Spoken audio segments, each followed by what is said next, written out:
જ્યારે તમે નિવૃત્તિ તરફ જાઓ ને સારા લોકોનો સંગ કરજો, કારણ કે નિવૃત્તિ ઉપર વિકૃતિની અસર બહુ પડે. સંગ કરવો તો કોનો કરવો? આ વાત એ બહુ મહત્વની છે. એક શોભાવતી નામની ગણિકાનો સંગ થયો, પરિણામે એના રંગે દેવરાજ રંગાણો. કાળિયા અને ધોળિયાને બાજુમાં બાંધો ને તો વાન ન આવે, પણ હાન આવે. એક જૂની કહેવત છે, સંગ એવો રંગ. સંગનું બહુ મહત્વ છે.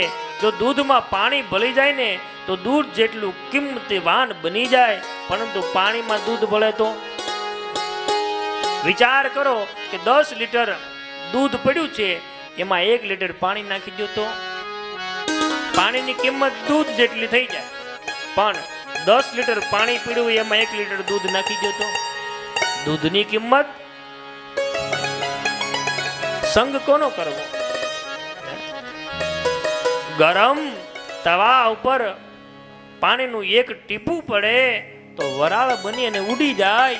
એનું એ પાણીનું ટીપું જો કમળના પાંદડા પર પડે ને તો મોતી જેટલું સુંદર દેખાય.